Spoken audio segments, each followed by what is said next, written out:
دا د کونړ په زړه اسداباد کې د کرکټ هغه مرکزي لوبغالی دی چې څه موده مخکې د رغېدو چارې بشپړې شوې. د کونړ کرکټ لوبغاړي خوښ دي او وایي چې لوبغالی ورته معیاري جوړ شوی دی.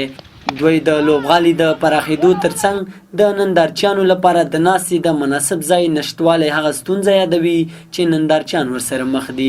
دوی وایي که ورته ستونزه حل شي نو نندارچیانو ته به د ناستې مناسب ځای هم برابر شي. دا میدان چې دا ډېر ښایسته او ښکلی میدان ځکه دلته وډیا میچونه کېږي، شلوریز او ټسټ زیات شمېر میچونه په دې میدان باندې کېږي.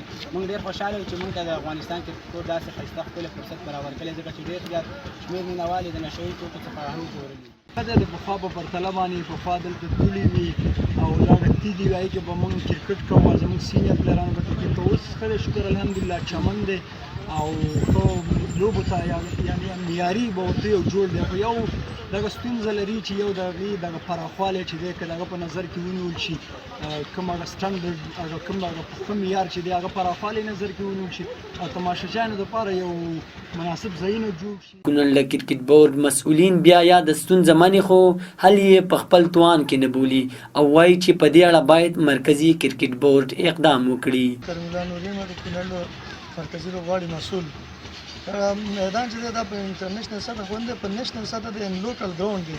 لوکل ګراوند معنا چې دا داخلي لوبې ورباندې کېږي. دلته د افغانستان په سطح هم داسې غټ غټ سیالۍ ترسره شوي دي، یعنې څلور ورځنۍ سیالۍ هغه هم دلته کېږي.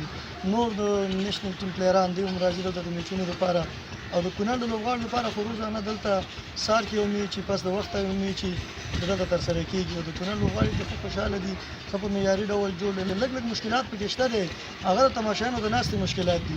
که چېرته په دې ساحه کې موږ ته چوکۍ جوړې شي یا مخامخ ځای کې جوړې شي نو د تماشایانو د ناستې د ځای مشکلات به موږ سره حل شي.